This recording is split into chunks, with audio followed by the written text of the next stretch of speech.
Jeg vil nu vise, hvordan jeg opretter en sag og bygger et ekstrakt. Jeg går først op til New Project, indtaster sagsnummeret, og så navngiver jeg den første folder, siger OK, og så åbner sagen, og vi står her i den eneste folder, vi har, ekstraktfolderen. Man kan tilføje nye folder heroppe. Jeg begynder med at indsætte mine overskrifter til ekstrakten. Det gør jeg heroppe i de 3 prikker, hvor jeg trykker Add Section Header. Nu har jeg oprettet mine overskrifter. Hvis man har måske andre projekter, så kan man flytte rundt på overskrifterne bare ved at drag and drop dem. Jeg er nu klar til at lægge mine dokumenter ind. Der har jeg forberedt først min forside og tidsplan, så er der påstandshistorik og sagsresumé. Forside og tidsplan, det er bare Word-dokumenter, jeg har oprettet og lagt logo ind. Dem trækker jeg bare ind på den øverste plads her og slipper.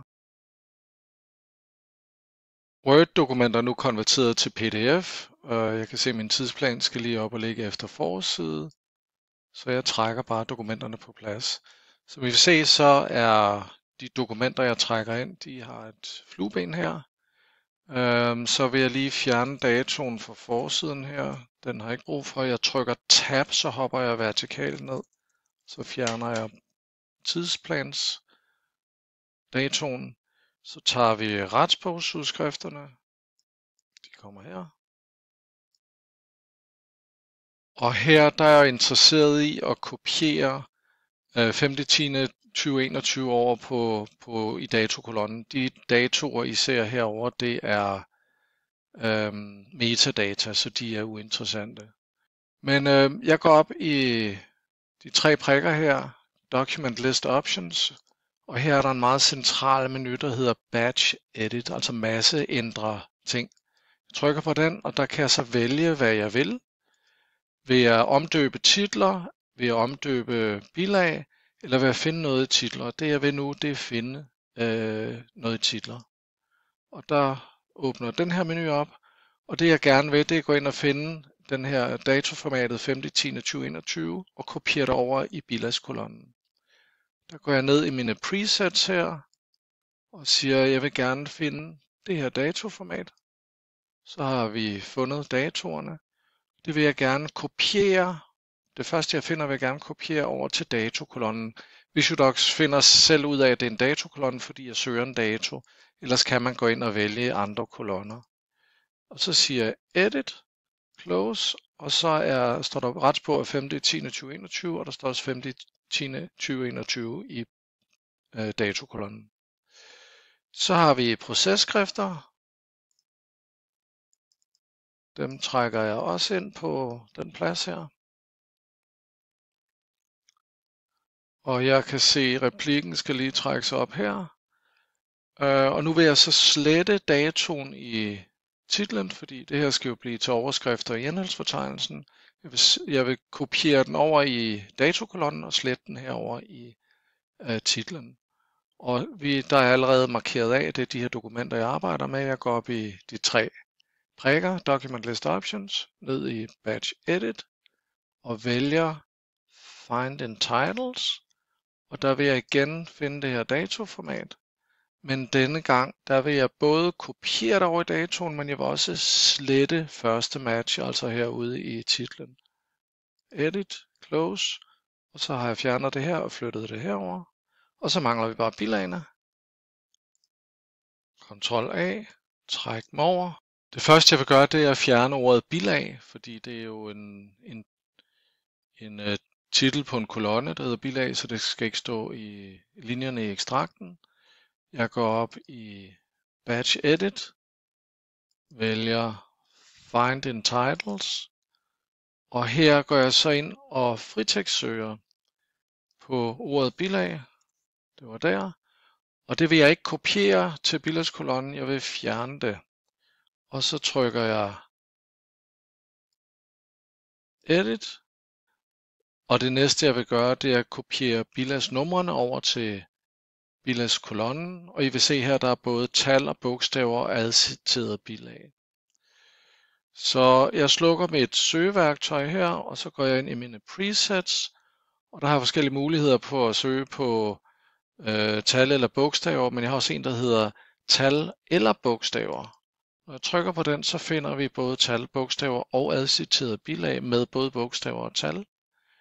Og dem vil jeg gerne kopiere over i bilagskolonne 1, og vi har fundet bilagskolonne 1, fordi vi kigger efter et tal eller et bogstav.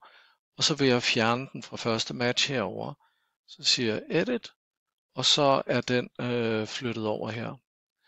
Det næste vi skal gøre, det er at flytte datorerne over i datokolonnen. Og det gør jeg på samme måde. Find in titles, gå ind i presets, og så finder jeg det datoformat, der matcher datoen i bilagstitlen. Hvis det er et andet format, end vi har her, så kan I gå ind og fremsøge datoen ved at finde alle datoer opdateret til første dato. Og det er der en speciel video omkring, der hedder kronologi og pdf-titel. Her der vælger jeg det her format.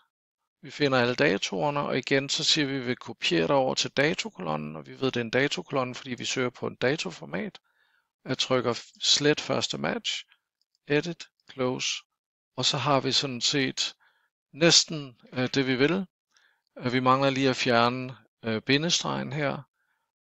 Den går jeg lige op og fjerner her. Siger batch edit. Og så trykker vi i søgeren og siger find bindestreg. Og den vil jeg bare fjerne. Edit, close. Og så er vi i mål. Det eneste andet jeg kunne gøre nu, det er at gå op og sige, at jeg vil gerne sortere. Jeg vil gerne sortere enten i datoorden eller i bilagsnummerorden. Vi siger datoorden. Og så er der sorteret. Så er vi klar til at lave indstregninger. Og jeg går herop og vælger mit indstregningsværktøj. Jeg stiller mig et dokument, jeg gerne vil indstrege i. Jeg går op og vælger mit indstregningsværktøj. Jeg vælger en farve, og jeg går ind og vælger et værktøj. Jeg bruger den her rectangle, den er nem at bruge. Og så laver jeg mine markeringer. Jeg markerer det her indhold. Og det der sker, det er, når vi downloader ekstrakten, så konverterer vi højden af den her kasse, blå kasse, til en indstregning. Man behøver ikke være særlig præcis med sin placering af kassen. Indstregningen vil stå helt lige i margen. Jeg går videre, så laver jeg lige et par indstregninger mere. Springer til noget andet og laver en indstregning her. Og nu er jeg så klar til at downloade ekstrakt. Man kan vælge, der kommer en markering herude hver gang man laver en indstregningsmarkering her, og der kan man så vælge at tilføje en kommentar, som man også kan vælge indlejret i ekstrakt. Nu laver vi først en ekstrakt, hvor der ikke er kommentarer, den officielle version af ekstrakten.